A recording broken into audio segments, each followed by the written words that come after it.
So I'm Paul Iaizzo. I'm a professor here at the University of Minnesota, and I've been part of the DMD conference for the last 23 years since it started. And about, 10, 12 years ago, we decided to have a session on cardiac keynotes. And every year it's been a huge success. And, we try to think of topics that would be of interest to the general people. And in this room, there's engineering students I see. We have people from industry. We have academicians. So it's a good mix of individuals. So you always try to think of fun topics that would fit in. So I was talking to Dr. Lasky, who had just presented this morning, and we're trying to do some brainstorming. And we said we should do something on the links. And then he goes, oh, we should get, Dr. Katinsky, who's part of the Great Ape Project. And then I said, yeah, but, we need the human issues. We need an expert on the human topic. Well, let's get Jose Osorio to come.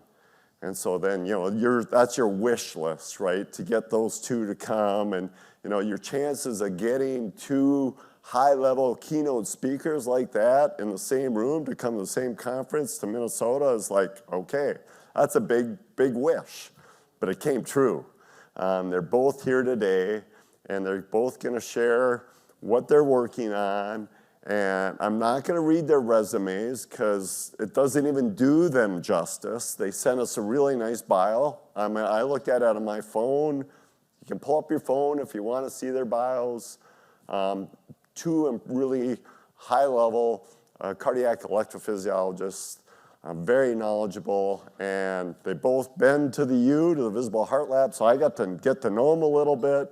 And then now we need to continue collaborating. So I've implanted Link devices in hibernating black bears, so I owe them a trip to black bears, and then we're going to go and see what they're doing too in person. So with that, we're going to just start the session. Jose is going to come up here, Dr. Osorio, and present. And then we'll have a Q&A. We'll do it after each speaker. And then we'll do a panel discussion after. And we'll just kind of open that up to more general topics.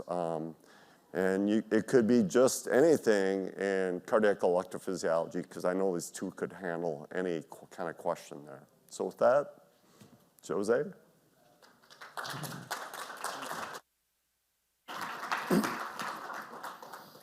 Thank you, Paul. I'm honored to be here. So I had the pleasure of meeting Paul last year and in a visit to his lab, and I expressed my fascination and really a lot of respect for what biomedical engineers do and how most have the same passion for taking care of patients that I have. It was very interesting to me to see that. So when I was asked to give this lecture, it was a topic that I have never talked about before, which is implantable loop recorders. And as I started doing some research, I saw that this is a very good example of how a clinical need helped us create a new technology, and industry, collaboration between industry and clinicians, and a lot of innovation was put into this to make it become what it is today. So what I hope to do is really go over the history of these devices and put it in the context of how we use it clinically as well, and have been doing so for the past 30 years. It all starts with this condition, syncope, so patients that pass out. Syncope, which is when you have loss of consciousness because of brain cerebral hyperperfusion, is very common. Up to 40% of the population may have it at some point, and about 14% of patients will have it recurrently. It can be from many causes. If it is from a cardiac origin, because of an arrhythmia, a heart rhythm disturbance, these patients have a very poor prognosis compared to patients that pass out, for example, at the sight of blood, or because they're nervous, or because they're dehydrated. When you look at patients that pass out because they had a heart rhythm condition, their prognosis is poor. And the workup is intense.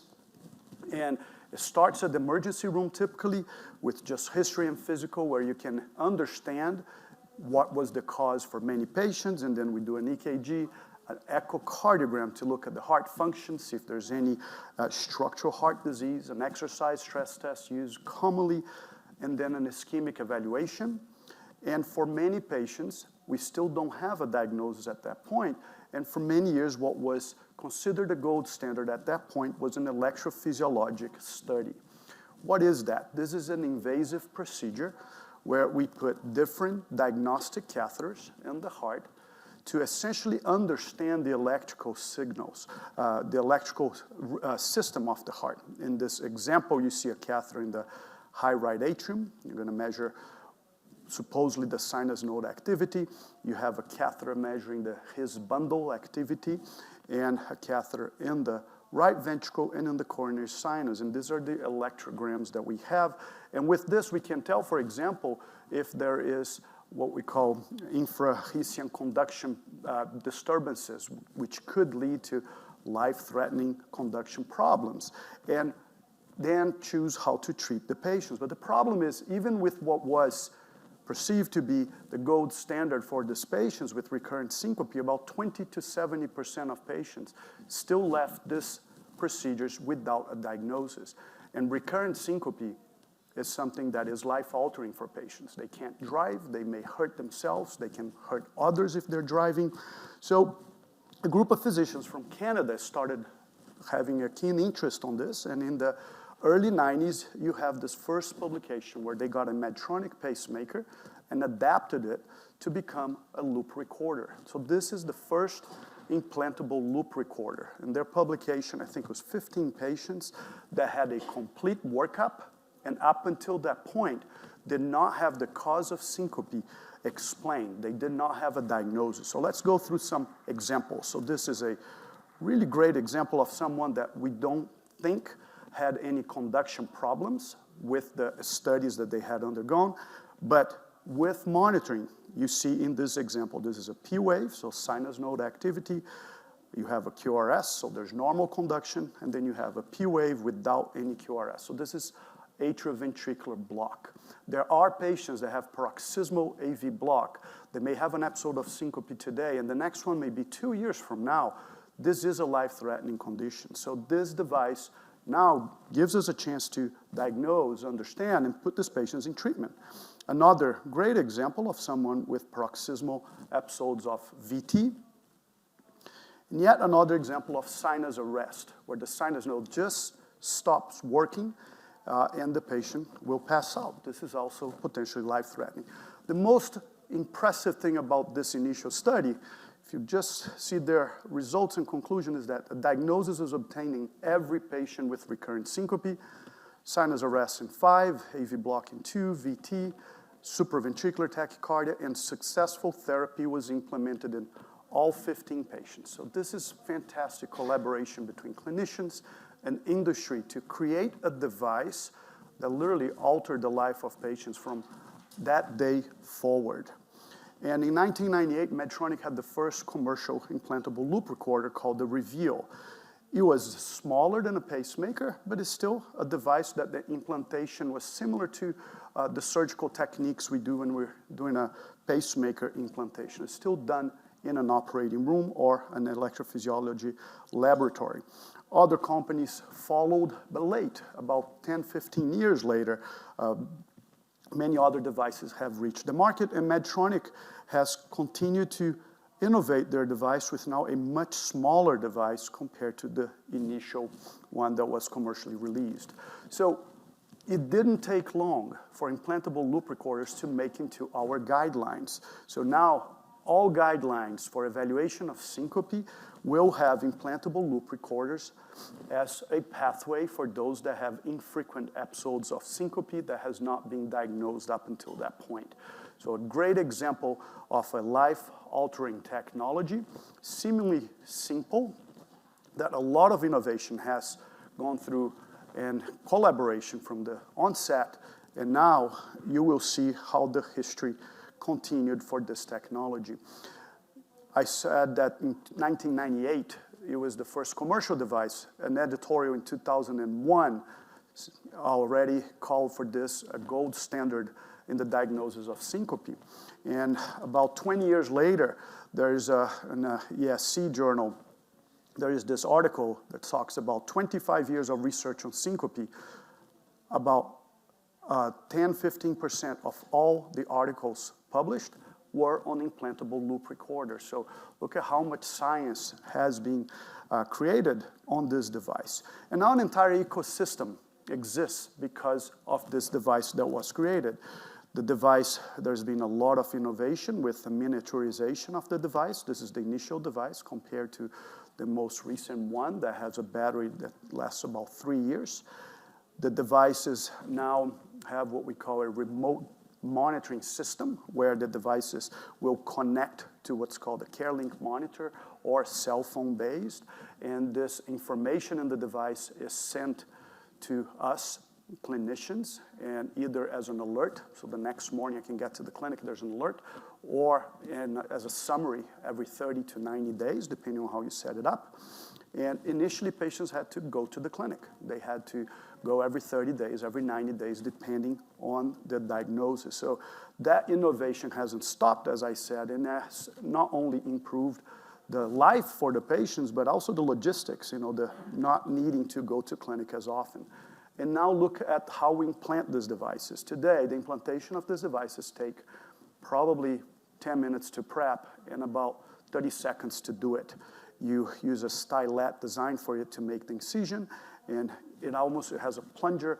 You inject the device under the skin. The whole process takes literally seconds, and for for many physicians, many implants in the country, this is no longer being done in the hospital. It's done in the clinic setting, which is a fantastic change, one that including has reimbursement and really cost implications. So now let's talk about remote monitoring, because that is the reason why that device took off, and other uses for those devices, indications have come about. Initially, patients had a box like this that they would take home, talk to the device. This has evolved to where now these devices are Bluetooth enabled. Patients can have an app where they can keep a log of their symptoms, and clinicians will receive a report like this, either as an alert or as a summary. So here you see a patient where I can see the burden of atrial fibrillation, how often and percentage of time, hours in atrial fibrillation. We can see heart rate variability, the entire distribution of the heart rate histograms. And in this example, you can see an episode, a short episode of atrial fibrillation. So this highlights why and how from this point forth, this technology started having expanding indications. We started with just syncope, quickly became the gold standard for syncope for patients with undiagnosed syncope. And then we started using this for patients with cryptogenic stroke and management and monitoring of atrial fibrillation. What is cryptogenic stroke? That is when someone has an embolic stroke that in spite of initial workup, you don't know the etiology. You don't know why they had a stroke. And that is very important because it's a large number of patients that go to an emergency room with a stroke, about 25 to 30%. And these patients, about 40 to 50% of them, over the next few years, will have another stroke. So having an undiagnosed stroke, a reason for a stroke, where you now are not going to put the patient on appropriate therapy, really has significant implications. In early 2000s, late 2000, there was a study called the Crystal AF. What they did is patients with cryptogenic stroke were randomized to standard of care or implantation of a link. Standard of care would be after the initial evaluation with CT, MRI, echocardiogram, transesophageal echo. Patients would have a patch monitor, for example, or a Holter monitor, but not prolonged implantable monitoring such as a loop recorder. And in the Crystal AF study, what we found was that when you implanted a link, we were 8.8 times, 9 times more likely to diagnose atrial fibrillation in these patients at 36 months. This is a huge implication for this population of patients because diagnosing atrial fibrillation will change significantly how we treat those patients. Now, when they have atrial fibrillation, we will start oral anticoagulation. If they don't have an atrial fibrillation, we'll continue aspirin or Plavix in some instances. Some have asked the question, and trials have been done, shouldn't you just put all of these patients with cryptogenic stroke on oral anticoagulation? And these trials have been done, and they actually saw a lot more bleeding. So we had not as big a reward, but it's still with the risk of oral anticoagulation. So the Crystal AF has really solidified how we treat patients with cryptogenic stroke. And now we have that device that was initially invented for syncope is able to detect atrial fibrillation. It leads to higher anticoagulation rates, as we saw in Crystal AF, and a follow-up study highlights that it actually leads to prevention of strokes, which I think it's phenomenal, and such as the stroke indication, for this indication, it has also made it to the guidelines. So another ILR mentioned in our guidelines. So lastly, I'll talk about atrial fibrillation, which is really the only thing I typically know how to talk about. So this is a new talk for me, but I'll say that it was quite an interesting journey studying and seeing how remarkable an evolution this has been. This is a patient with atrial fibrillation, two examples of patients with atrial fibrillations that are being monitored by implantable loop recorder. You see a patient that has one episode of atrial fibrillation in a year. This patient has a cluster of atrial fibrillation. This has implications because even how I treat those patients, I don't think it would make sense to recommend an ablation, for example, for a patient like this, but this is a great patient that we could use what's called pill-in-the-pocket approach, or use an antiarrhythmic drug on an as-needed basis, similar for this. Now, other patients have a much higher burden of AFib, much more frequent episodes. As you can see here, the bars, how tall they are, represent the number of hours in AFib. You also see a distribution of heart rates, so the heart rates are getting pretty high, indicating that these patients are likely very symptomatic. And this is an example of someone with persistent AFib. They are on an ongoing episode of atrial fibrillation lasting greater than 7 days. And these devices can be used to help us manage those patients, improve rate control, for example, drug utilization. And another use that we're seeing right now is, for example, for clinical trials. Clinical trials have defined that a failure of an atrial fibrillation ablation, this is an FDA definition that has stayed since the early atrial fibrillation ablation trials, is atrial fibrillation of greater than 30 seconds. So this is a patient that had an AFib ablation. And this is a patient that was on Circa dose trial. This is an example from their publication. This patient is a failed ablation because of this blip of atrial fibrillation of 1 minute. That qualified this patient as a failed atrial fibrillation ablation. So this is important now that makes you understand when you actually see effectiveness in a clinical trial of atrial fibrillation, saying the effectiveness is 60% for catheter ablation, and some people will look, say, this is disappointing. Well, when you actually look and say clinical success or reduction in the burden of atrial fibrillation, I think everyone would agree that this is a very successful procedure. So this is another use of these devices today. And finally, there's an ongoing clinical trial. This was just an initial study done by the investigators that are leading the REACT trial. Can you use an ILR to see when the patient is in atrial fibrillation, and based on that, use oral anticoagulation just during that time? So here in this protocol, when they detected atrial fibrillation, there was an alert sent by the device. The patient was on oral anticoagulation for 1 month, and it was then stopped. This patient, who has a diagnosis of atrial fibrillation, stayed off anticoagulation for the whole year. So because of this protocol, there was an overall 94% reduction in the use of oral anticoagulation. This is very important. Oral anticoagulation has, on average, a 2% risk of bleeding complications, and depending on the patients and risk factors, much higher. So this is another great use. This is not something that is prime time yet, but there's an ongoing clinical trial.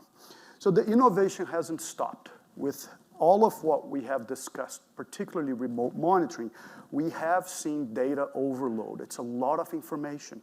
Imagine getting alerts every day, a lot of them that could be false positive alerts. This overloads our clinics. Our nurses have to spend a lot of time going through this. And there have been studies showing that a high number, this is false positives, of the transmissions, depending on the use, because depending on the use, the indication, you may make them more sensitive or less sensitive, you may have a high burden of false positives.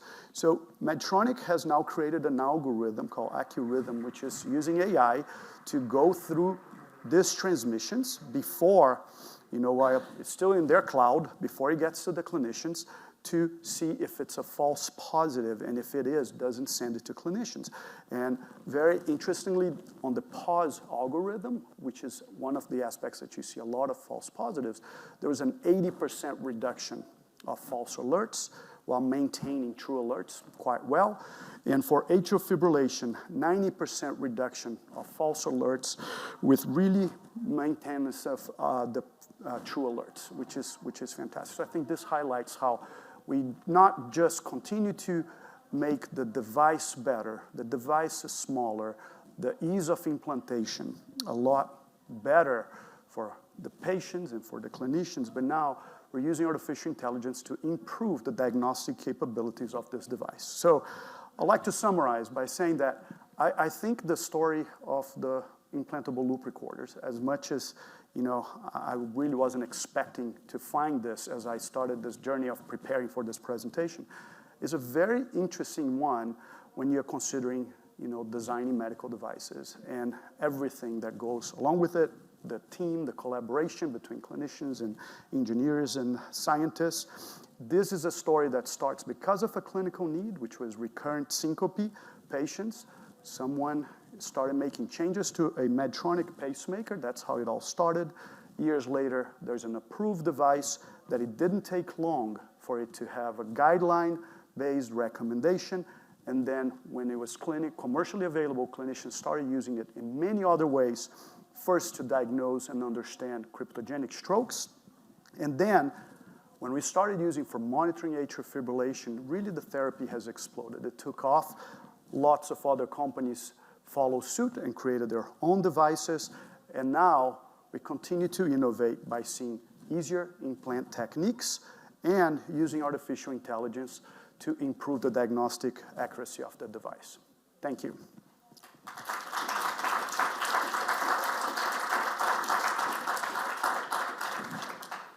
Fantastic, and it's like the perfect talk for this conference. So we really appreciate you taking the time for preparing it and thinking about the engineering and clinical perspectives. So any questions from the audience? Yep.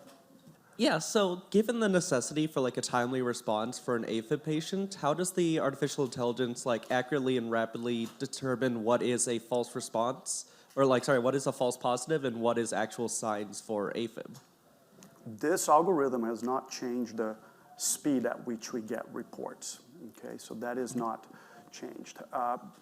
When you have a remote monitoring platform, for all of them, we can program the severity of the alerts and what alerts you want to get. So let me give you an example. Someone that has atrial fibrillation already, has had it for 5 years, and we're using this to monitor how they're doing, but they're already on anticoagulation. It's not as urgent for me to get that report, right? So we actually will program a patient like that to try to reduce the burden of false positives. That was the initial approach. Someone who has a cryptogenic stroke and now has an episode of AFib, by all means, we want to get that alert immediately. The new AI algorithm didn't change how fast we get the alert at all. There's still a burden on the clinicians, on the clinics, to make sure someone is checking that, how the alerts are processed the next morning, so that we can alert the patient. So there's still a challenge, a logistical challenge, as the population of patients with implantable devices grow. This is true not just for loop recorders, but patients with pacemakers are the same. A lot of atrial fibrillation diagnosis today comes from patients that have a defibrillator or a pacemaker.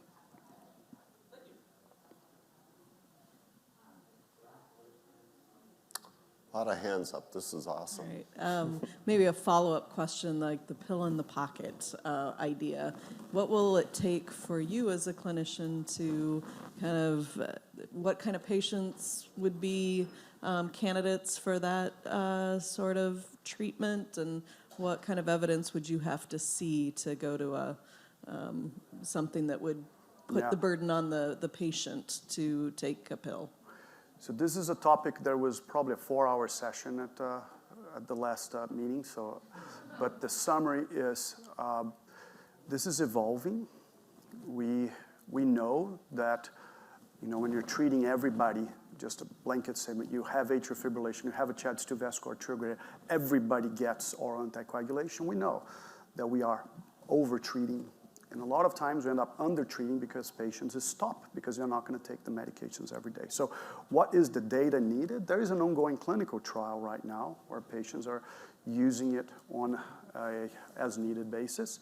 But there's a lot of concern as well because atrial fibrillation itself, even if you don't have an episode of atrial fibrillation, is a marker for someone that has a higher risk for stroke. Okay, so there's a lot more to it than simply saying, I had an episode of it. That temporal cause, it's not perfectly established. And each study we see, pacemaker-related, ILR-related studies, we are changing that. So the data will dictate.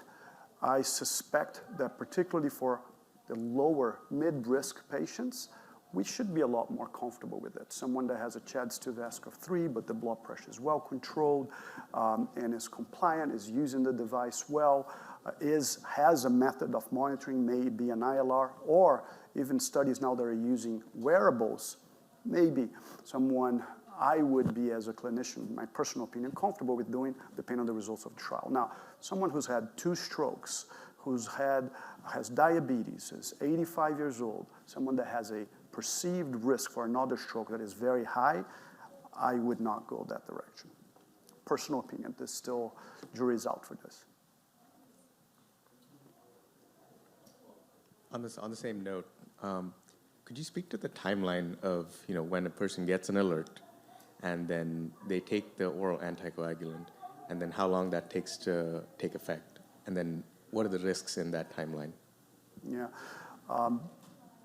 This is a great question, and it's one that is challenging to, just answer bluntly like this, because we are unsure. There have been studies that show that you could have an episode of atrial fibrillation and your stroke is a week later, 2 weeks later, right? In this small study I showed you, patients, when they had an episode of atrial fibrillation, they were on oral anticoagulation for 30 days. That's the perceived increased risk timeline that they have. These medications have a very fast onset. Within 2 days, you should have really good drug levels in steady state, actually.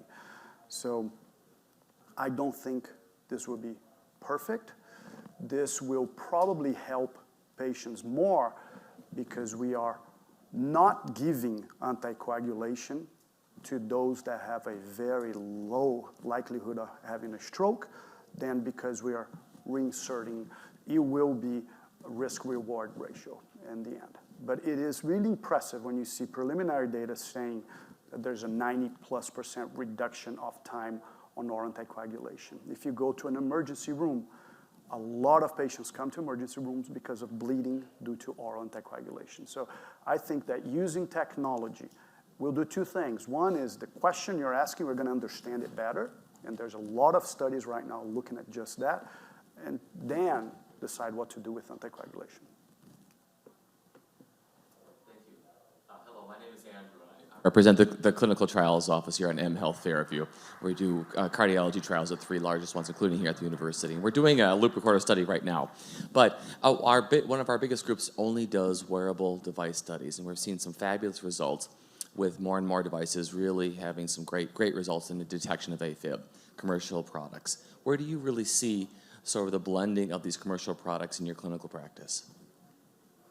The same investigators that did that React.com study that I highlighted, they are leading large wearable-based studies right now, right? So we are dealing with wearables and patients' transmissions because of wearables, from wearables, every day now as an electrophysiologist. There is, if a loop recorder, I use the term overload, wearables is much worse, because loop recorder, at least, we have a great organized platform to organize, curate that data, and come now even with an algorithm that tells me that has eliminated false positives.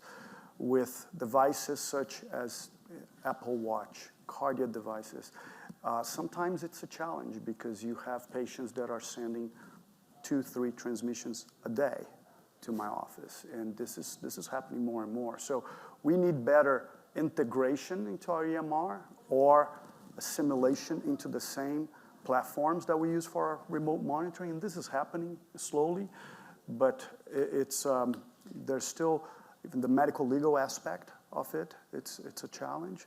This is I don't have an answer for you. So it is happening. The number of patients diagnosing themselves with atrial fibrillation because of these devices is large now. I'll tell you an interesting story. I was writing a blog post in 2014, 15, and not that I was blogging all the time, but I wrote, my Apple Watch diagnosed me with atrial fibrillation. And I never looked at my website and blogged again for like 6 years. And one day, someone told me, said, if you Google Apple Watch and AFib, your website is the first right after Apple. And I was like, well, that is interesting. So it is really a topic of interest to the general population right now. And there's a lot of patients that will come and say, I want to stop my anticoagulation because I have an Apple Watch. Can I do that? So we don't know the answer to these questions. We'll let smart engineers and scientists answer that to us. Hi. So you mentioned ablation and anticoagulants as treatment options. What about LA closure devices? Are they also considered as a treatment option for patients with loop recorders?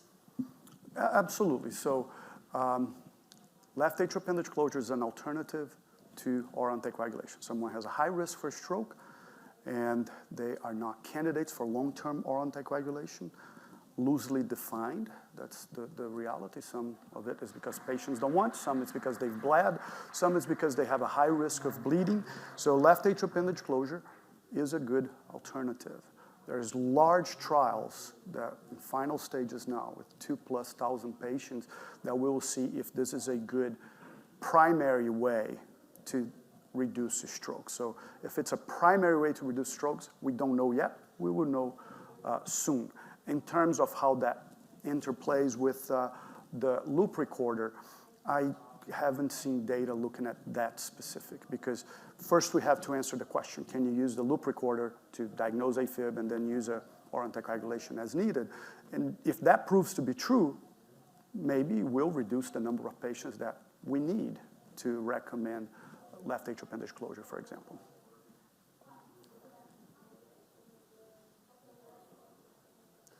So we saw the progression from syncope to cryptogenic stroke to AF. Where do you see this technology? What indications do you see or hope to see either loop recorders themselves or further integration go into the future? Yeah, great question, and this is happening already. I mean, can you keep putting more and more sensors in the loop recorder, right? There are ongoing studies looking at heart failure, for example. Can you use this to monitor heart failure? There are other, you can look at this as the position of the patient.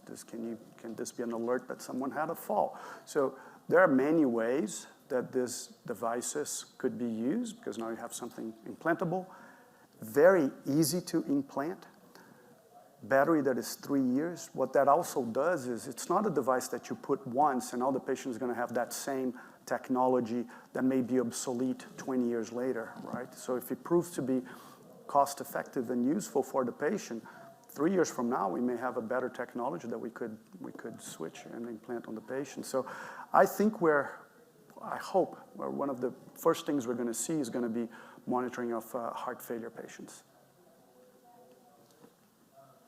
We'll take 2 more questions, one there and then one with Dr. Lasky. So you were talking about the AF ablation success being determined by 30 seconds of AF. Do you see that measurement changing with implantable loop recorders because they can actually see more of what's going on? So it will change. When it's going to change, we don't know.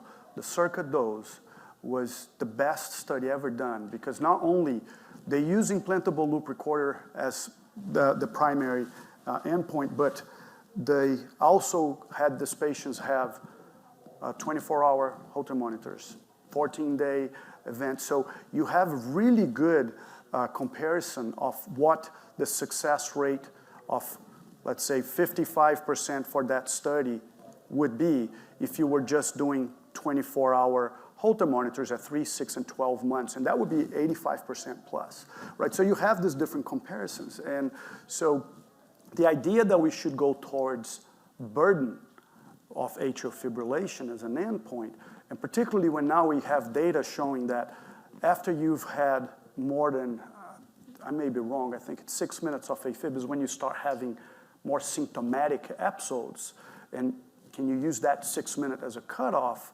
So that idea is becoming more widely accepted to electrophysiologists in the society, but there isn't a label designed type of study that for an IDE that the FDA has accepted that idea yet.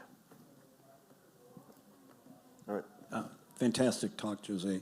And a quick comment is the work that George Klein's team did on that first pilot was part of a Quest grant in Medtronic, and it was an engineer at Medtronic, Brian Lee, who was proposing these implantable loop recorders, and the common thinking at the time was no one will ever have an implant that's just for diagnostics. And then fast forward, we're seeing all this functionality. So my question is, can you imagine a future where every patient in a particular demographic would either get, and let's put wearables aside, an implant of some type as a monitor? Imagine elderly patients. Could you imagine a world where they're ubiquitous and everyone is getting one? If cost was not an issue and the burden to the healthcare system was not an issue, I would say I'd like to have this right now if we solve the issues of the data overload, which you are all working on it, right? There is a lot of benefit to have this, and we see it frequently. So we have to use clinical judgment and trying to decide who are the patients that will benefit the most. But particularly as you go to the elderly population, I mean, this could really help a lot of patients, not just in the sense of using it for oral anticoagulation purposes, but we could prevent hospitalizations with this. Before someone has a heart rate of 150 for 4 hours and decompensates and has to go to the emergency room, can you treat before? So I think this is the future. May it be via an implantable or a wearable, I don't know. I did make comments about cost, but the reality is these devices have proven to be cost effective. The diagnosis and workup of syncope, for example, is extremely expensive. These patients go to an emergency room 2-3 times a year. Each time, it's a $20,000 cost to the system.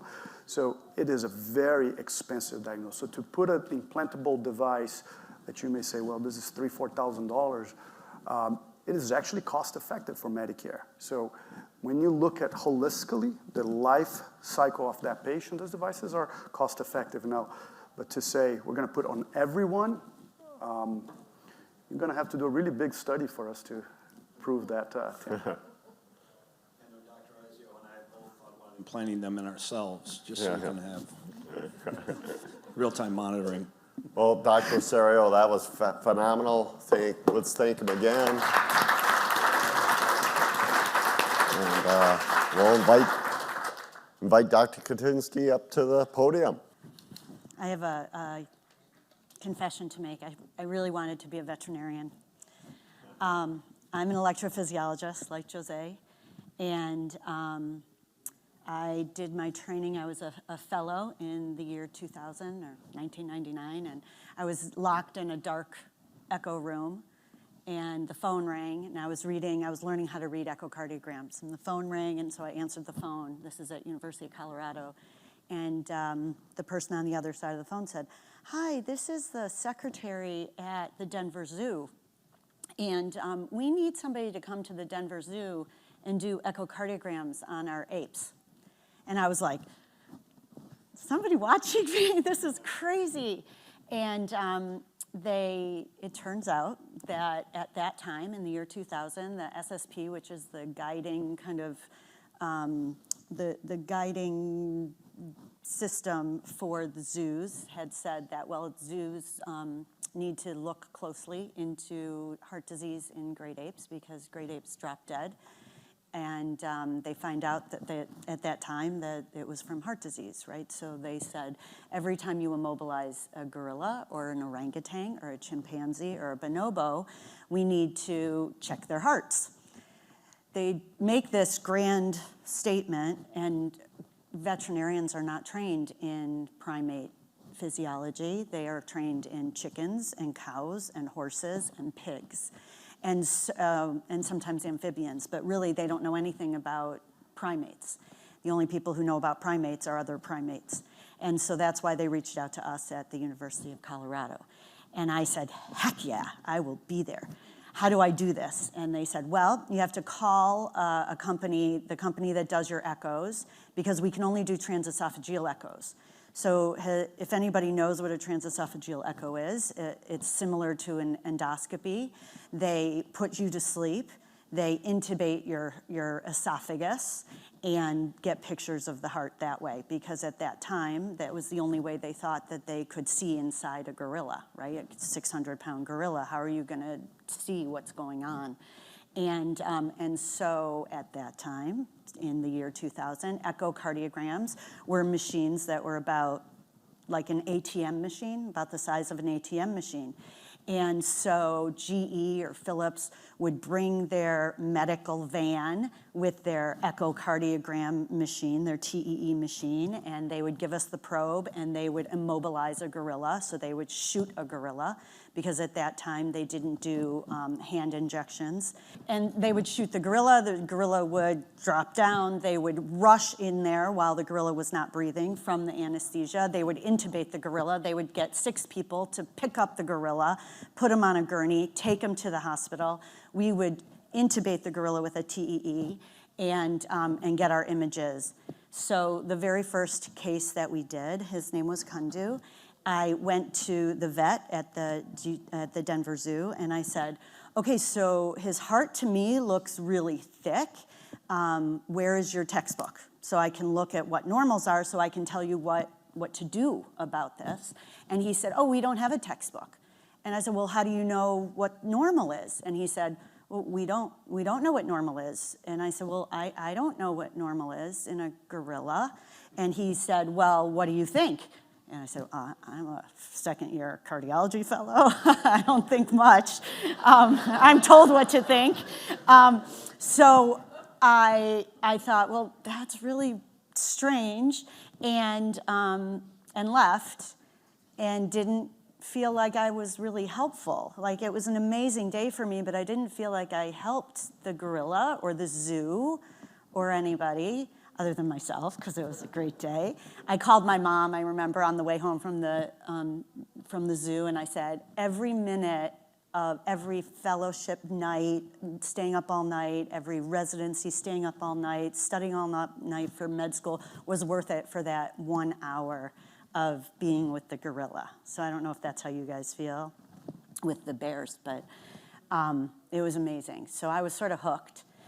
And they had 4 gorillas, and they had 4 orangutans. And so the following month, we were supposed to do the orangutans. So they bring us in to do an orangutan, and we were waiting in the hospital, and they bring the orangutan in, and this is a female orangutan. She was, maybe she was 19 years old. She had a baby that was 3 years old named Allie, who now is 33 years old. And they bring her in, and she is in respiratory distress. And I can tell she's in respiratory distress because I'm a second-year cardiology fellow, and I can recognize that. And we intubate her, and she's not oxygenating.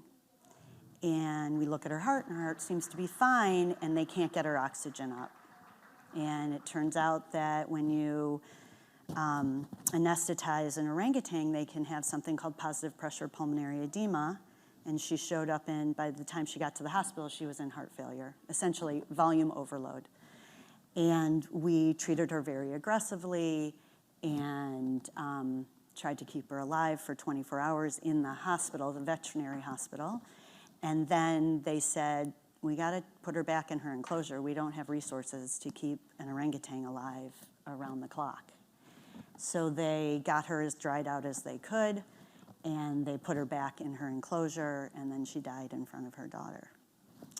So then I thought, why are we doing this? Why are we putting these animals at risk and potentially killing them from anesthesia, and we don't know what we're doing with this information, right?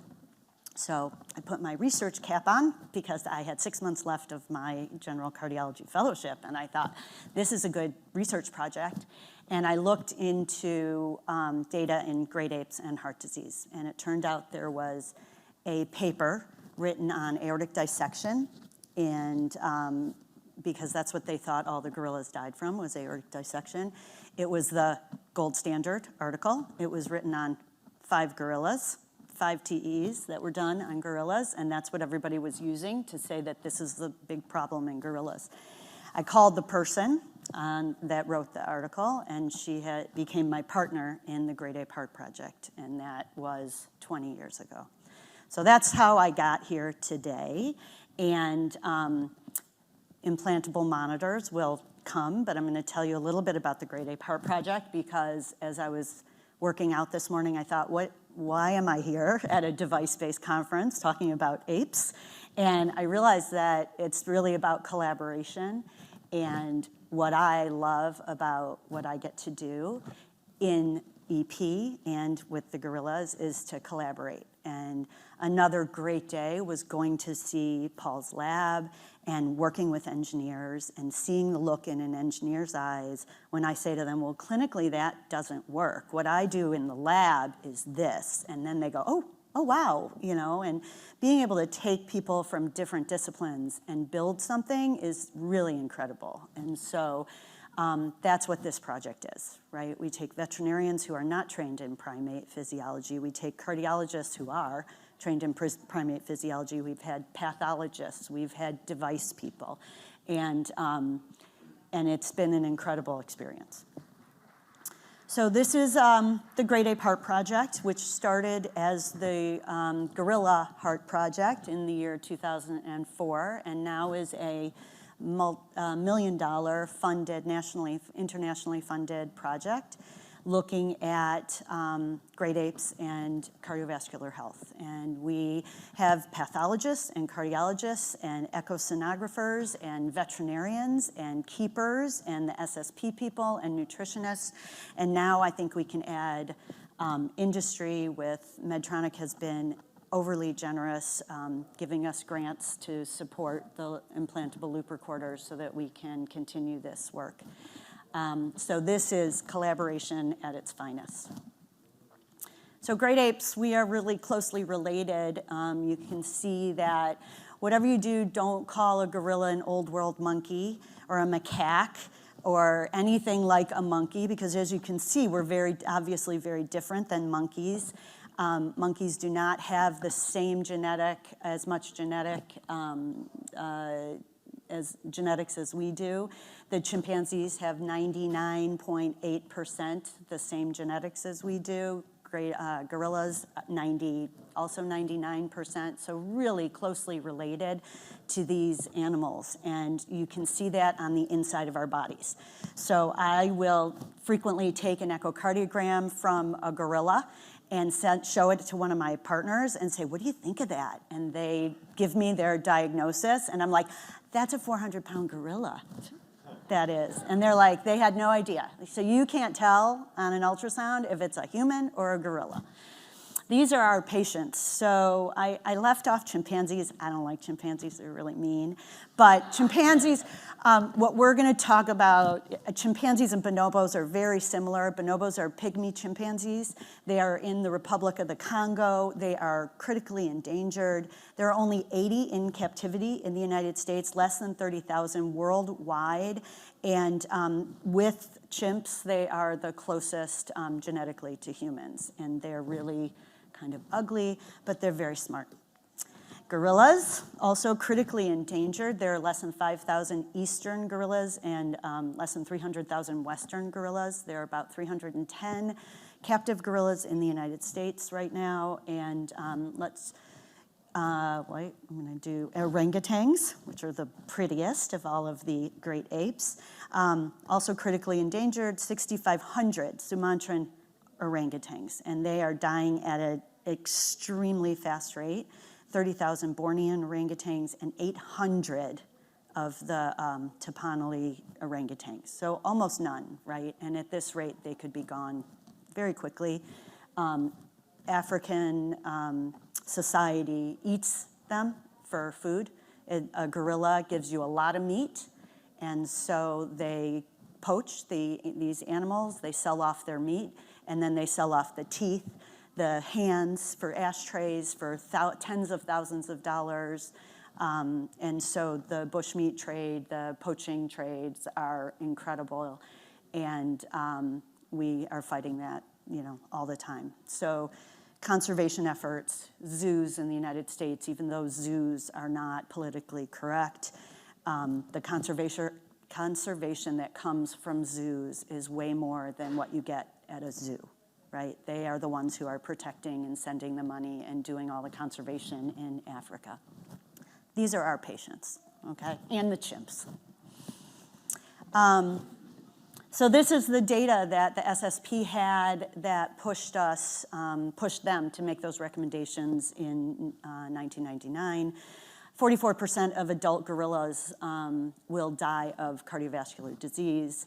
Most of the time that's myocardial fibrosis. About 10% of these are aortic dissections. In chimpanzees, 38 to 50% have cardiac disease, die from sudden cardiac death. Bonobos, 65% of them have cardiovascular disease. And in orangutans, about 30% of adults have cardiovascular disease. Compared to humans, 25%, makes up 25% of the leading cause of death in humans. So higher in great apes than in humans, okay? Just before you say, yeah, but these are captive, right? They're not. Some of these are captive. It's also the main cause of non-captive gorilla death is also cardiovascular disease when we find them at necropsy. But the biggest reason the apes die in the wild is poaching. So about 148 died in 5 years. 148,000 died in the previous 5 years from poaching. So it's a really big deal, and without zoos, we wouldn't be able to have babies, right? Because the babies die when the parents die. And so anyway, that's my plug for, this is not a bad thing. Zoos are not bad. So there you go. That's what we were tasked with trying to figure out. So the most common things that we see in gorillas and cardiovascular disease or great apes is myocardial fibrosis.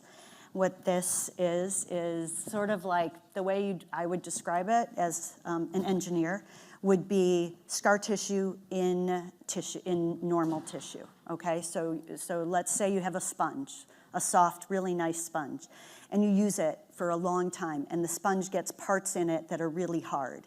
That's the fibrosis, okay? Why does that affect the heart? What happens is you can't squeeze well when you have a bunch of fibrosis. In EP, you can't have good electrical conduction if there's a bunch of scar tissue dividing up the electricity, right? Electricity likes to spread smoothly, and when you have a bunch of scar tissue islands, it disrupts the electricity, and when you disrupt electricity, you get arrhythmias, and when you get arrhythmias, you have people who are animals that die.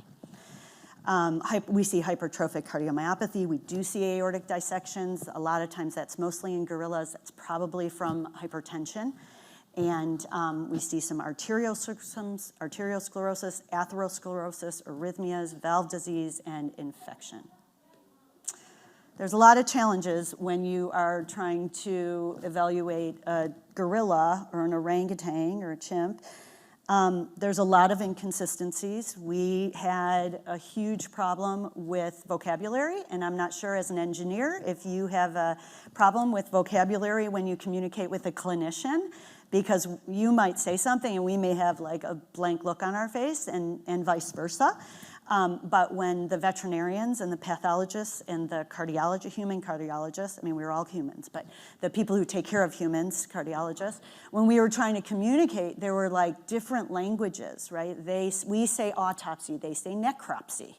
And I had never heard that word utilized so much, right? We say fibrosis, they say, other things. So finding a common vocabulary was really, really important.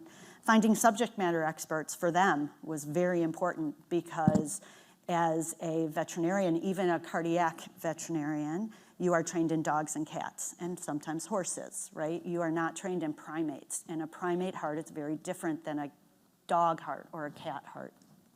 It's actually pretty close to an elephant heart.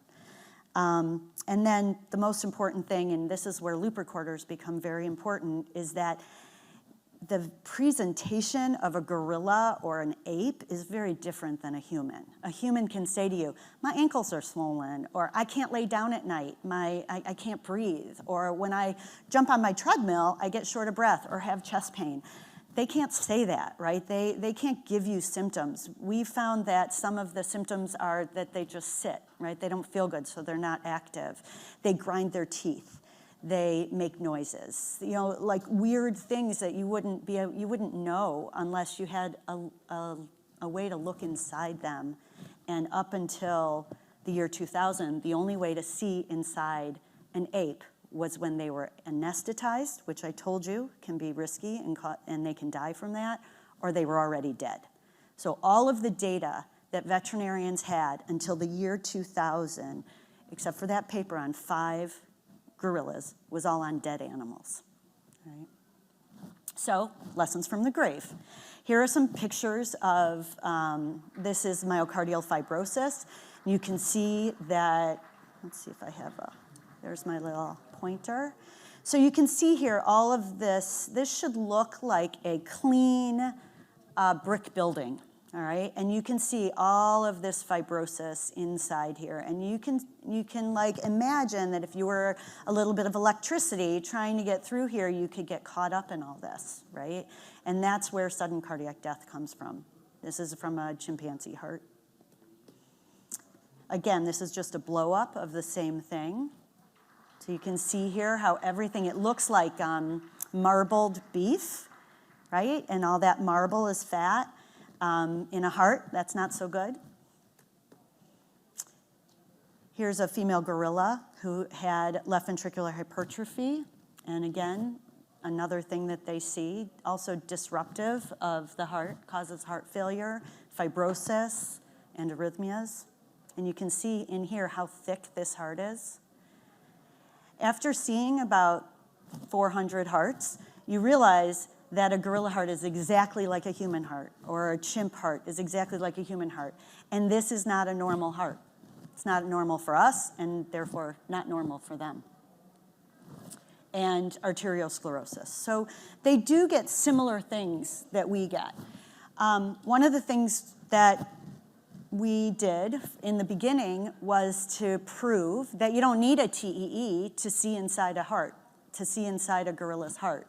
You can do outside images. You can do what we call awake transthoracic images. Our ultrasound machines are so strong now that you can see past their big chest And you can get adequate images. And so the first thing that we kind of took on was proving that you don't need a TEE, that these animals don't need to be anesthetized, and that we can start to do awake imaging. And so this was one of our first kind of projects. And you can see here the keeper. This is a keeper. This is an echo tech. And then the echoes are sent to me or another cardiologist, human taking care of human cardiologist. And we evaluate the images. So you can see here, these are images. They have the gorillas or the orangutans or the chimps put their hands up on the mesh. They feed them with like grapes, or orangutans like Skittles, things like that, and they can get images. And so it's been really successful, and we are no longer doing transesophageal echocardiograms anymore and putting these animals under general anesthesia for these exams.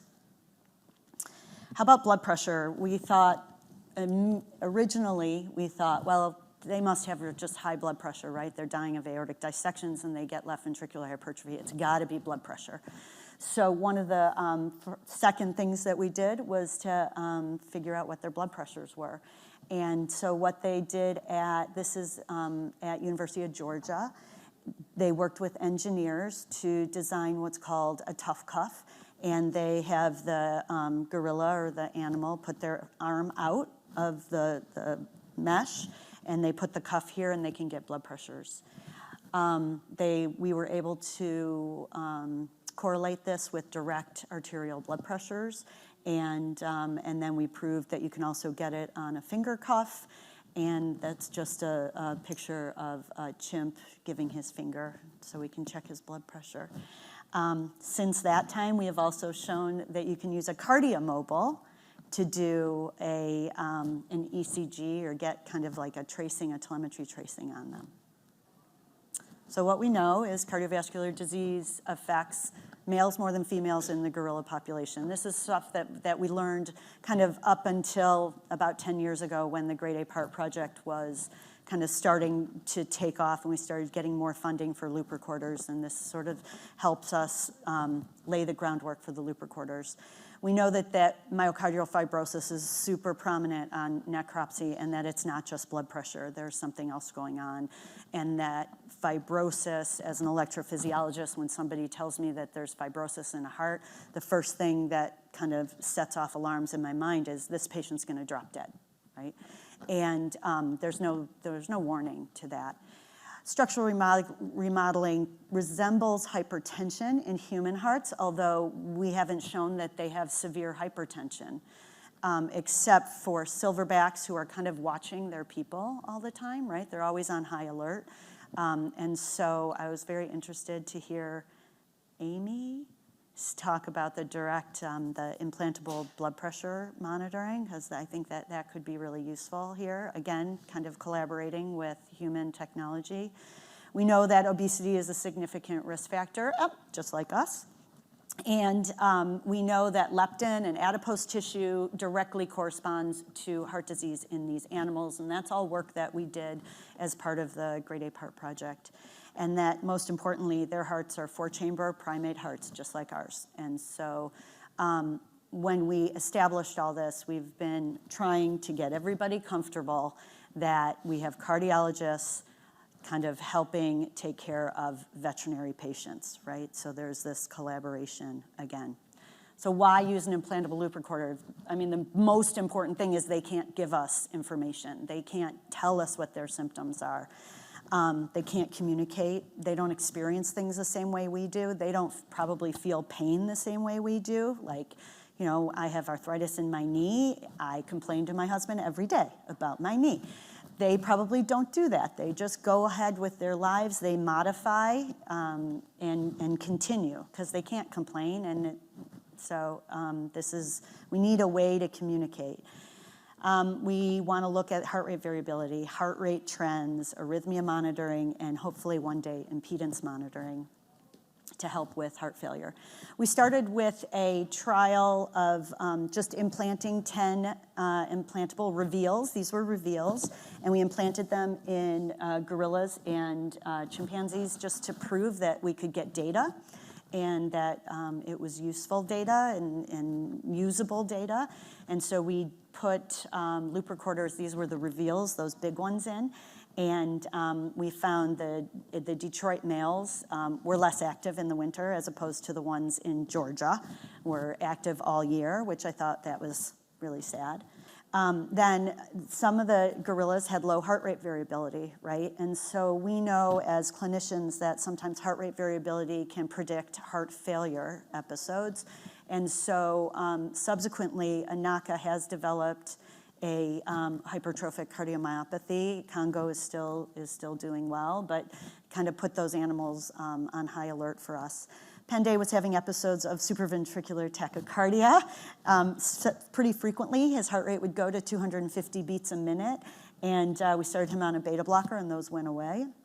And then Chip continued to have these, and despite having the beta blocker, and he was the most overweight and inactive, and his activity and his heart rate variability sort of decreased on high-dose beta blockers, so they backed off on those beta blockers. So we did feel that we were able to get some information. The chimpanzees were a little different. Chimpanzees did not like loop recorders. There's a chimpanzee at the Detroit Zoo named Trixie. She's the kind of matriarch of the family. We put 6 reveals in the chimps, and she went around and ripped them out of all of her family members, chewed them up, and handed them back to the keepers. So we didn't put in any more reveals in the chimps, but now that we have lynx, they're much smaller, and her fingers can't get in, and the incision's not as big, and so now we have successfully implanted the smaller devices. But they're smart. They know what's going on. They know you're monitoring them. They know the vet at the Detroit Zoo has like a get-up that she uses when she has to pull her dart gun out. Right now, most zoos will see if the animals will automatically give them their arm. They're all needle trained, like to take a needle. But if they don't, if they're alerted, like when they don't get their breakfast, they know something's wrong. And so usually if you hold their breakfast, they know that they're getting evaluated. And so then they won't give you their shoulder. So then she has like a whole get-up. It's a Sarah Palin mask, and so that they don't recognize her. Unique problems, I'm telling you. All right, so this is Congo's raw data from the pilot trial, and you can see his activity in October, December is a lot lower than his activity in the summer. So I think that was very useful at that time. This was before we had better, the AI. This is before the data. This was in 2014. So these were kind of pretty rudimentary reveal devices. Now we're getting much better data. Just some pictures. Okay. So the implant looks pretty similar to what Jose was saying, other than here's the orangutan being intubated. So we don't usually, humans, we don't have to intubate them. We do it in the office. This was the reveal size, and again, the link size. So the link is much smaller and gives us a lot more information. This is us implanting the device. We use the same device that we use in humans. The one difference is that their skin is super thick, and so we do have to make an incision through the skin. We can't use the tool. We don't use the tool until we get past their skin because their skin is very thick, and so that. But other than that, it's the only difference. Oh, there's a. So in this picture, you have a anesthesiologist who takes care of humans who comes in for this procedure. You have that's this guy right here. I don't know if you guys can see this. That's a milk jug that they have. That's the only thing that fits over their jaws. This is the photographer. There's me. There's an ultrasound technician here. That's a kidney doctor, a human kidney doctor that was brought in to do a renal biopsy on this animal, and a vet. This is one of the vets from the Columbus Zoo. This is a day that we did, in 2 days, we did implants on bonobos, orangutans, and gorillas to get information. This is all through the Columbus Zoo. This day, I trained her, a veterinarian, and he's a cardiology veterinarian, or a veterinary cardiologist, to implant the devices in gorillas. So we're trying to teach the veterinarians how to do all this so that they are less reliant on us. So, what have we found? This is an orangutan. I can't imagine why he would have sleep apnea. But we find that when they sleep, they have these long pauses, and we've subsequently diagnosed them with sleep apnea. This is a gorilla who we know has heart disease. He's a pretty famous gorilla, and I can't tell you where he is, but he, because of HIPAA, I think it must be called something different for animals, but he has a lot of PVCs. And PVCs, as we talked about earlier, may be a marker for sudden cardiac death in these animals. So there are anecdotal information. We haven't been able to prove it yet, but that's part of this project, that chimpanzees who have a lot of PVCs subsequently have sudden cardiac death. So they'll do a knockdown to ship a chimp, right? Like from one zoo to another for breeding recommendations or something like that. And when they do the knockdown, they see a bunch of PVCs. And then they ship this chimp, and the chimp doesn't wake up, right? Dies en route. And so we do think that PVCs are some sort of a marker of myocardial fibrosis and potentially high risk of sudden cardiac death. So this gorilla was found to have PVCs on, they were doing an echocardiogram, and the ultrasonographer was like, yeah, his rhythm's really irregular. And a lot of times this is how we've been alerted. They see that the rhythm's irregular when they're doing the ultrasounds, and then we have them do a cardiomobile. And we saw that he was having runs of PVCs, so 3 beats, 5 beats of PVCs. So what we did was we put him on amiodarone and he was already on a beta blocker because we treat them like we treat a human heart failure patient. We put him on carvedilol or heart failure medication, and he was still having these PVCs. We put him on amiodarone, PVCs suppressed. He was one of the first gorillas that we put the link 2 in because of the PVC monitoring, so that I can kind of keep track of his monitoring. The veterinarian, his veterinarian, will contact me when he's not feeling well, and he'll say, well, he's acting funny, can you see anything on the loop recorder? And I'll take a look at the loop recorder, and at one point we had tried to get his amiodarone down to about 100 milligrams a day, which is a pretty low dose, and about 6 weeks, 8 weeks later, he started not feeling well. We'd looked at his loop recorder, and he was having a ton of runs of non-sustained VT. So when I went to do this, we put a new device in him. I went there, and they felt like we were helping him live, right? Like, he is a valuable animal. He has been at this zoo for over 20 years. There were people in the room who were like, just couldn't say enough about how much they love this animal. And they saw this animal when they were 18 years old and when they were 12 years old, and they grew up with him. And we wouldn't have been able to treat him, right? He would have died on exhibit from sudden cardiac death if we weren't able to help him with this. And so it's this collaboration between engineers, Tim, thank you very much, and cardiologists and veterinarians and conservationists to be able to do this.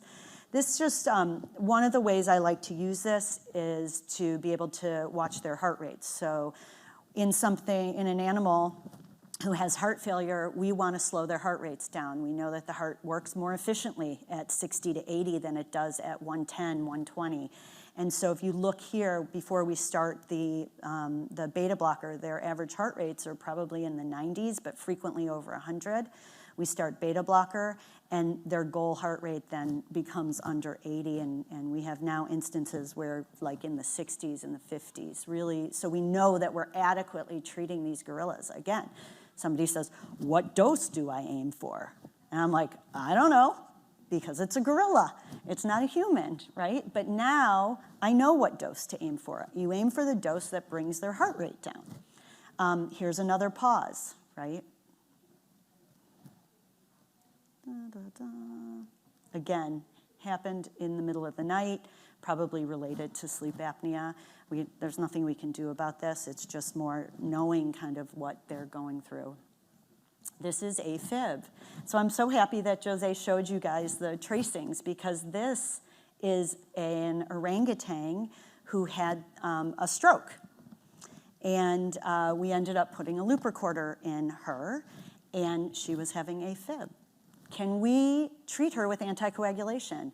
Heck no, we cannot treat an orangutan with anticoagulation. You can't put a gorilla or an orangutan on a blood thinner, right? Like, they bleed because they beat on each other and they bite each other and they rip loop recorders out of each other.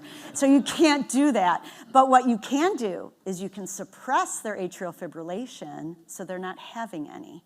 So what we ended up doing was, again, using a really strong medication to suppress her atrial fibrillation. She is not having any more atrial fibrillation, and we put her on aspirin, right? Because we couldn't really do much more aggressive stuff. But very useful to be able to diagnose these arrhythmias, because she had no symptoms with AFib. She can't say, oh, my heart is fluttering. This is my favorite picture, because look at how great that is. This is some of the AFib that we saw in that 30-year-old female orangutan. Another pause. So what are we using loop recorders for? We are using them to detect arrhythmias and perhaps, I am hoping, help prevent sudden cardiac death and strokes. We are helping determine proper dosing of the cardiac meds for these animals. We're using heart rate variability monitoring, hopefully to help predict decline in cardiac function or heart failure. And then monitoring changes in activity level, monitoring thoracic impedance, hopefully one day, helping with heart failure, and looking at long time trends. Again, this is a collaboration. This is a beautiful example of collaboration. And Diane Fossey died. She was killed by a poacher, if anybody doesn't know that. But you know, there's a lot of people out there who try to take care of these animals, and it's been a really amazing experience to be able to do that. So thanks for letting me share.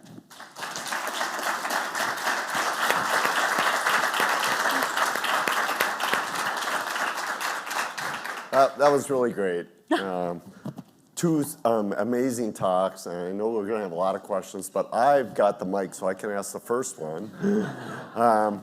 What's the anatomic position of these great ape hearts, where you get a bear, and it's bilateral, it's right down the center of the chest, apex is straight down.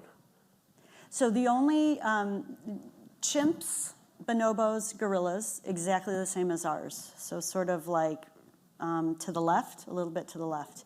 Orangutans are like a really emphysematous patient. So the heart is sort of straight in the middle, and the lungs sort of insulate. They're hyper-insulated. So with the echoes, we need to do different views.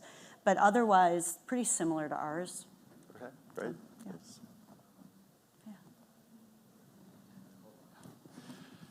So I'm going to throw out three questions here. One is what's the size of these hearts, and how they compare to humans? Two, has there anything that you've seen influence your clinical practice at all? And then three, you said that the heart disease is what you find most often in nature as well. Is that exacerbated in captivity, or is there any studies looking at the types of enclosures that they are in zoos? Great. And has that been influenced? Yeah, those are great questions. So number one, if it's a 100-pound chimp, the heart looks like a 100-pound kid. If it's a 400-pound gorilla, it looks like a 400-pound man. And so it is exactly the same based on whatever the weight is to a human weight. We just don't have a lot of 400, 600-pound humans, thank God. Second, my clinical practice, no, it hasn't changed my clinical practice other than it's been a great hobby, right? In my mind, we owe them this. Like if you think about how great apes have been used, if you think about how chimps have been used to allow us to do what we do, right? How we use animals to better ourselves. I feel like we owe them this. And so it hasn't changed my clinical practice because I'm using my clinical practice to help them. Thank you for the very interesting presentation. Little Super different. engaging, and I want to go home and research great apes. So you talked about sudden cardiac arrest being a big problem in these animals. If you were alerted to it on time, is there anything you could do to intervene and defibrillate them or save their lives, or is it just learning that this is what's happening to them after the fact? Yeah, I mean, so for instance, what we're doing is the most recent grant is putting the loop recorders in high-risk individuals. So what we're doing is kind of looking for early signs of arrhythmia. We're looking for non-sustained ventricular arrhythmias or ventricular arrhythmias, and then we're aggressively treating them to see if that helps. If a great ape dies on exhibit, usually there's 6 other great apes around them, and there's no way you can go in and get him out to defibrillate him. So this is all trying to prevent that sort of a thing from happening. So good question. Okay, thank you. This was such a cool talk. Thank you so much. There were things said during this talk that were not on my bingo card for this conference. So thank you for all your really cool work. So tagging on to the question that was asked about prolonging the lifespan of these gorillas that are in captivity, do you think with this now geriatric and further aging population of gorillas, or other great apes and as well, do you think there's a lot of research that can be collected on aging trends, and can that be translated to humans? That's great. I think that's great. I don't know. I would think that they don't get arteriosclerosis like we get, right? Like we get atherosclerosis. We have a lot of plumbing problems. They don't necessarily have plumbing problems. They have like the muscle problem more than, and they get it at younger ages. And one of the things we discovered is that there's very fine genetic lines. There were 8 gorillas that were brought to the United States, so most of the captive gorillas are kind of part of these 8 founders. And 3 of the 8 founders had hypertrophic cardiomyopathy, and those 3 have given us, a lot of the gorillas that have disease right now. So maybe one day it will help with aging. The adipose tissue, the leptin. Mostly it's been the reverse, where we're finding things and it finds out that we're similar to what they're similar to what we already knew about us. They just didn't know. So, yeah. Couple more questions. Yep. Tim is stealing, and we'll get to Terry after that. Oh, I have a non-technical question. Yeah. You mentioned that chimps are mean. Chimps are mean. Orangutans are more intelligent. I'm just kind of curious of a couple of quick examples. I'm sure you have a lot of anecdotes. Okay, so all right. So orangutans are really smart. There's orangutans, and they're just very similar to us. They're gentle. They're more cerebral, as opposed to gorillas, who are much more aggressive.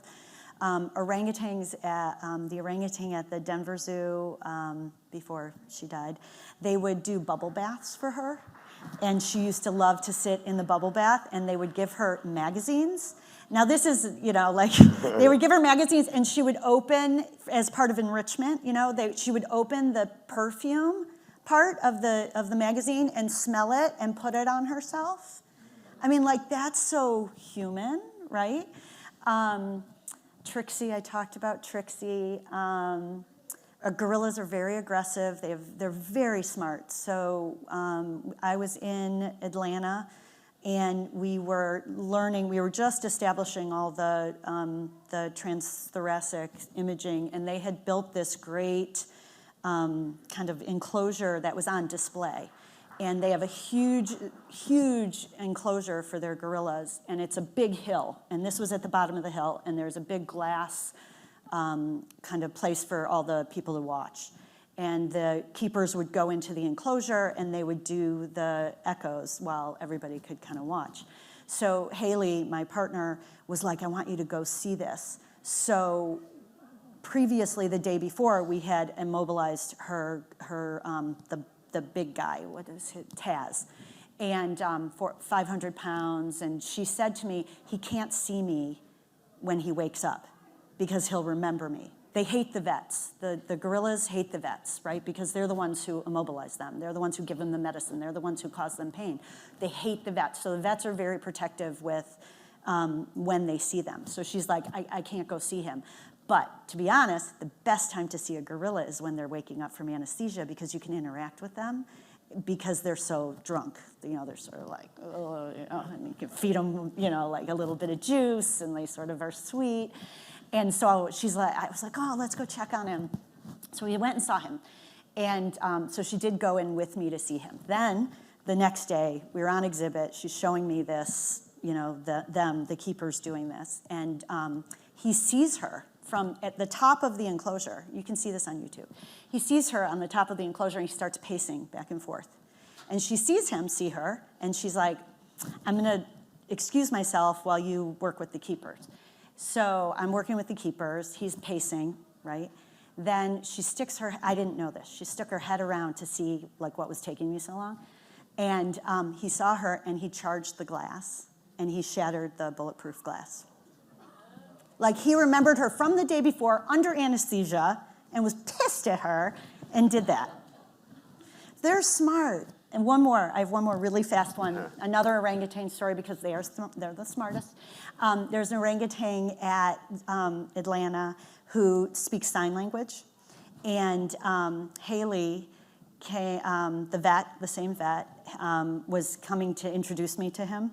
And so we were in the back, and we walked up, and he asked if I was her friend, like with sign language, and then asked if I was a nice person, right? And then he asked her where her diamond was because they like sparkly things, and she had taken off her rings for the exams.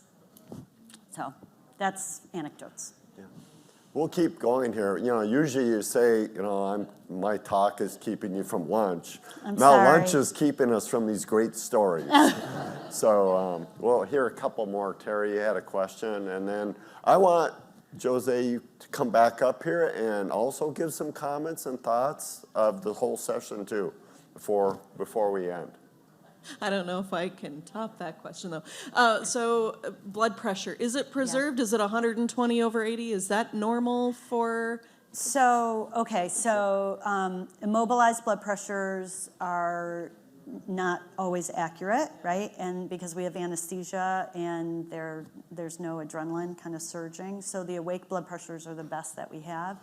They're pretty similar.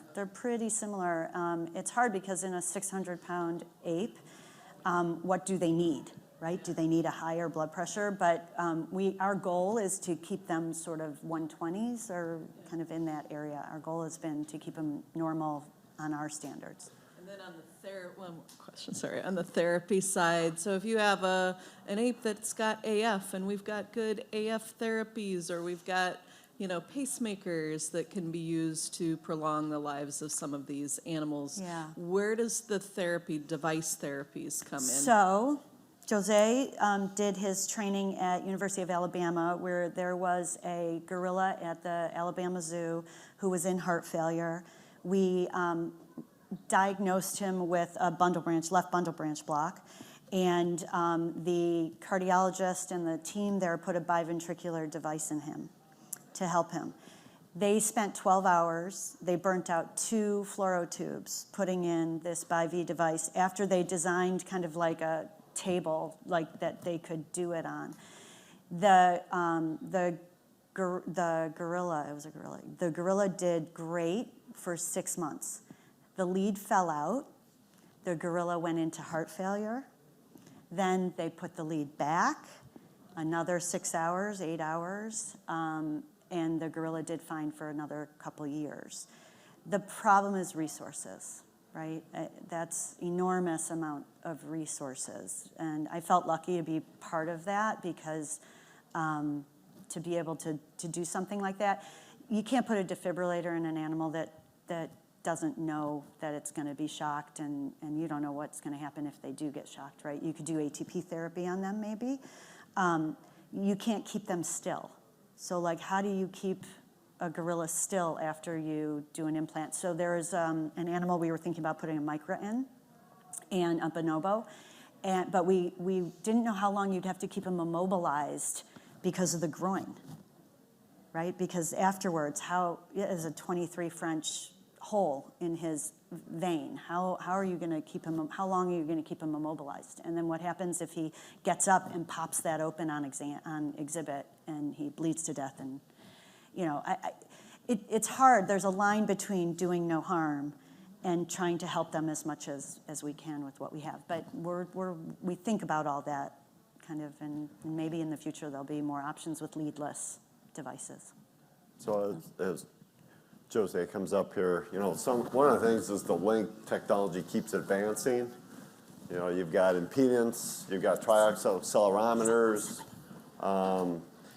maybe you'll have blood pressure, maybe you'll have all that in the future. Right.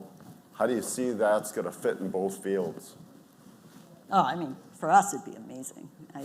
We had thought about putting cardiomems in, but getting them to lie down. So really for us, it's being able to communicate remotely, right? So we can put them in, but if we have to get the ape to come and present its chest, it lends problems. And so when things are always going up to the cloud and there's engineers who can do all that, then we're on.